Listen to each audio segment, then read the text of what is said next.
Si estás en el podcast, echa un vistazo a nuestro podcast, Criminalistic Presence into the Killing. Casos fríos que finalmente fueron resueltos. Nuevos episodios se lanzan cada 2 semanas. Disponible en Spotify, Apple Podcasts, Stitcher y donde encuentres tus podcasts favoritos. Número 3. El infierno de la pistola. En la costumbre haitiana, un infierno de la pistola es un sumo sacerdote. A menudo es un anciano del pueblo que realiza ceremonias o rituales según la costumbre haitiana. Estos sacerdotes también sirven como líderes comunitarios influyentes. En la historia de Haití ha habido varios Hauguns notables. Por ejemplo, se dice que fue Haugun Dudi Boukman quien inició la revuelta de esclavos que llevó a la Revolución Haitiana de 1791. Pero en la rica tradición popular del país, también se ha dicho que los Hauguns practican vudú o magia negra. Y se dice que uno de los rituales de vudú de los Hauguns puede traer a los muertos de vuelta de la tumba. Conocido como el antropólogo suizo Dr. Alfred Mitreux, quien se especializó en estudiar el vudú haitiano durante la primera parte del siglo XX, relata una historia horrorosa en su libro de 1958, Vudú en Haití. El Dr. Mitreux conoció a un terrateniente haitiano que juró que esta historia era verdad. El hombre, a quien el doctor solo llamó Monsieur, un hombre rico de la zona, conocido como Título, dijo que mientras conducía por un pueblo pobre, su automóvil deportivo sufrió un pinchazo en la llanta. Mientras examinaba la rueda, se le acercó un anciano con barba blanca. El anciano no se identificó como el sacerdote del pueblo, pero eso es lo que era, un Hogan. El Hogan le informó al hombre adinerado que unos lugareños arreglarían la llanta por un módico precio. Pero mientras el hombre esperaba, ¿por qué no sentarse a tomar un café y conversar? Complacido por la hospitalidad del pueblo, el hombre rico aceptó la propuesta. Y parecía encontrarse en la cocina de la humilde casa del sacerdote.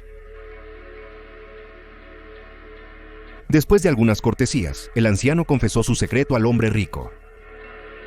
Era un Hogan que una vez practicó la brujería, y cuando vio el coche deportivo conduciendo por el pueblo, fue golpeado por la sensación de que el vehículo había sido encantado con algún tipo de maldición malévola.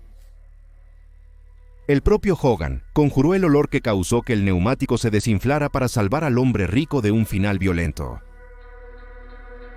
Pero en lugar de agradecer al sacerdote, el hombre rico casi escupe su café de la risa.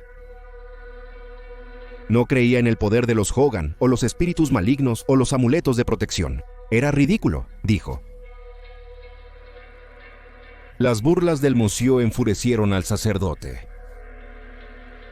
Fijó la mirada en el Monsieur y le preguntó si conocía a otro hombre rico de la misma parte de Haití que el Monsieur. Su nombre era Celestín.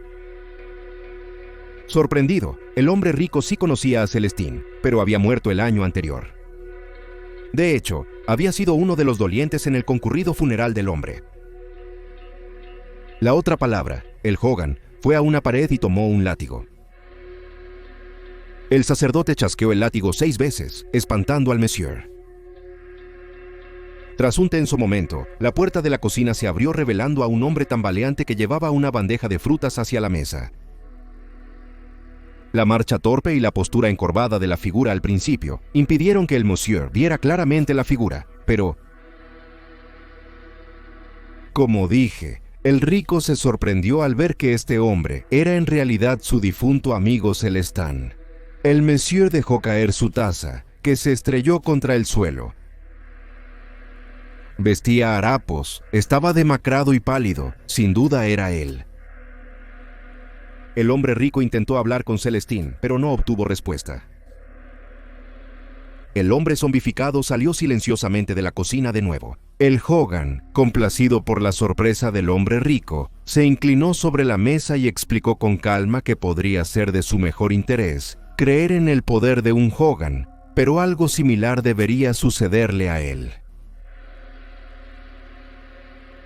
Cree la historia si lo desea. Pero lo que es un hecho es que la reputación del Dr. Mitreux fue, y es hoy, impecable en los círculos académicos. Su libro, Vudú en Haití, fue revolucionario ya que reveló por completo el concepto de zombies en la cultura haitiana. De hecho, el problema de los zombies es tan generalizado en Haití que el gobierno se vio obligado a aprobar una legislación que impide la zombificación de los muertos, una ley sin zombies, si se quiere. La ley, ratificada en los años 1880, establece que cualquier intento de usar veneno o brujería en una persona sin causar la muerte y que provoca un estado de letargo más o menos prolongado, debe considerarse asesinato. Y la ley todavía está en los libros hoy, lo que quizás significa que hay quienes en Haití todavía eluden la ley y que puede que haya zombies que caminen entre nosotros. 2. El Diablo y el Dr. John. En los 1790, muchos colonos franceses en Haití huyeron del área gracias a esa revolución que mencionamos. Viajaron al noroeste pasando por Cuba y a través del Golfo de México hasta que llegaron a la costa sur de los nacientes Estados Unidos. Dado el origen de estos refugiados, quizás no sea sorprendente que muchas historias de vudú de Haití también llegaran a Estados Unidos.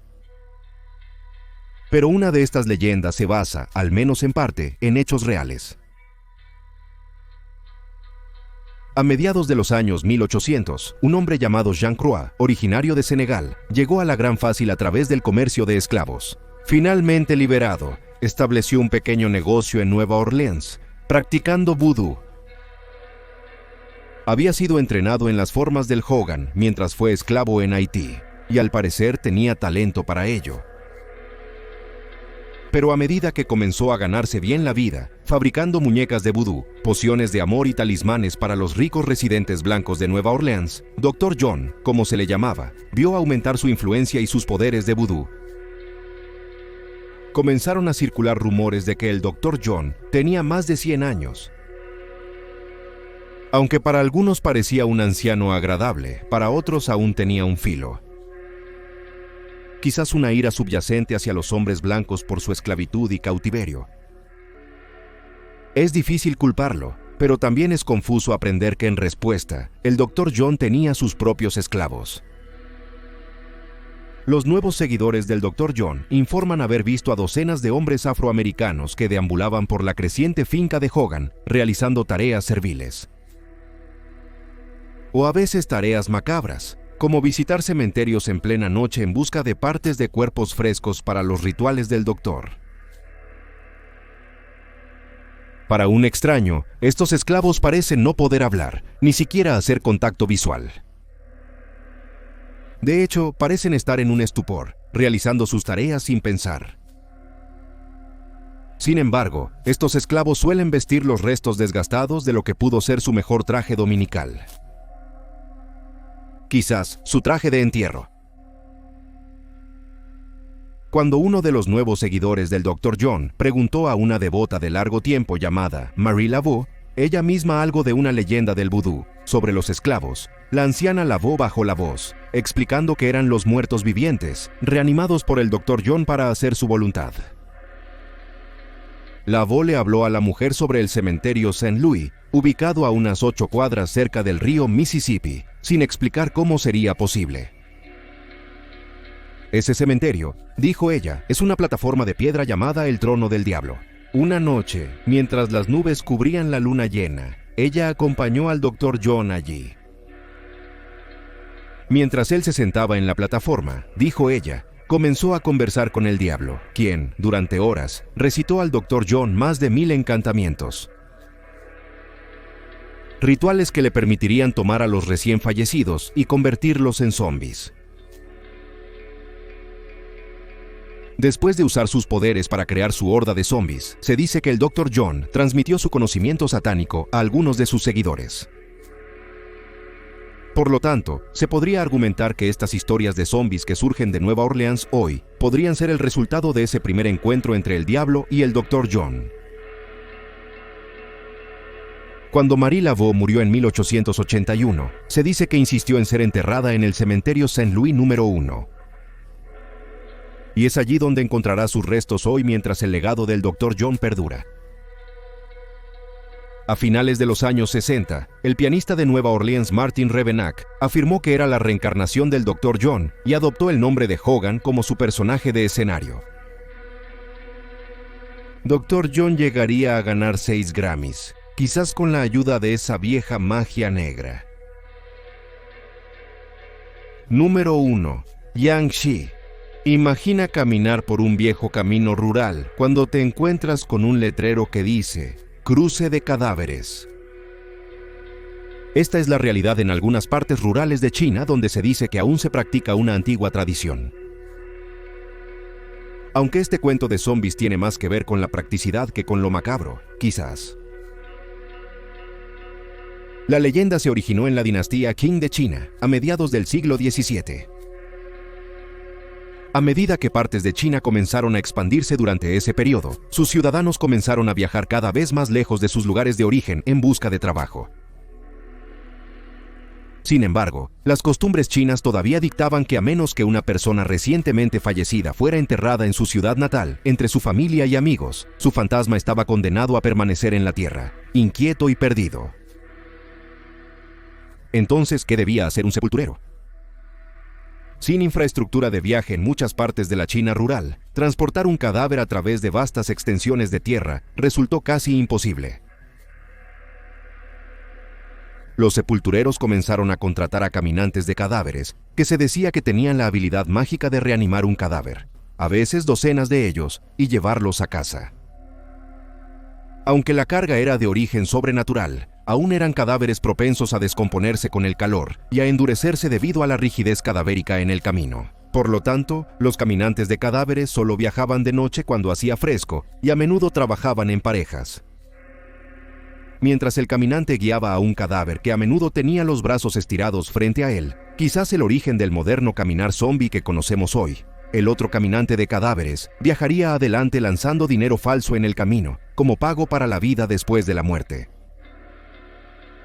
También tendría una linterna de papel para iluminar el camino adelante buscando cualquier obstrucción. Aún así, a medida que los cuerpos muertos se endurecían durante el viaje, los cadáveres no podían caminar tanto como saltarían en el camino. Es por eso que en algunas historias chinas, los Yongxi se llaman los muertos saltarines en lugar de los muertos caminantes. Según el libro El caminante de cadáveres de Li Yao Jiwu, en pasajes particularmente difíciles en el camino, un caminante de cadáveres podría levantar el cuerpo sobre su espalda para llevarlo parte del camino. Y dado el cesto lleno de dinero falso, los caminantes de cadáveres a menudo eran objetivos de ladrones. Así, solo hombres fuertes y robustos entrenados en Kung Fu fueron contratados para el puesto. Todo esto quizás suena un poco inofensivo y tonto hasta ahora. Podría ser una buena trama para una comedia de acción de Jackie Chan. Pero también hay un lado más oscuro y malvado en la leyenda. Uno que colorea la visión actual de China hacia el Yangtze hoy. Cuando la agitación política en China aumentaba cerca de la época de la leyenda, los orígenes de la historia empezaron a cambiar. En la historia original, los cadáveres a menudo estaban vestidos con ropa tradicional china, que se parecía un poco a la idea que Occidente tiene de una túnica mandarina tradicional. Pero la leyenda se desarrolló en la idea de que los cadáveres estaban vestidos en ropa desgarrada, y su piel se volvió verde por el moho y el musgo. La imagen de los caminantes de cadáveres también cambió. Antes considerados protectores de la clase obrera, pronto se volvieron hombres insensibles y codiciosos contratados por un gobierno indiferente. A estos hombres no les importaban los cuerpos y almas de las personas que transportaban, solo les importaba el dinero. Como ti. Tal, se decía que tomaban docenas de cuerpos usando grilletes para encadenar los cadáveres en una espantosa cadena de presos. Se dice que su negligente trato de los muertos dio lugar a que los cadáveres tomaran conciencia de su maltrato. En leyendas posteriores, se decía que los jóvenes Sioux rompían sus lazos y escapaban al campo. Una vez libres, el único medio para mantenerse conscientes y vivos era succionar la fuerza vital de cualquiera que encontraran. Este aspecto de la leyenda dio lugar a la idea de que los jóvenes Sioux eran algún tipo de vampiro que se alimentaba del ki humano y dejaba un rastro de restos humanos desgastados en su camino de regreso a casa.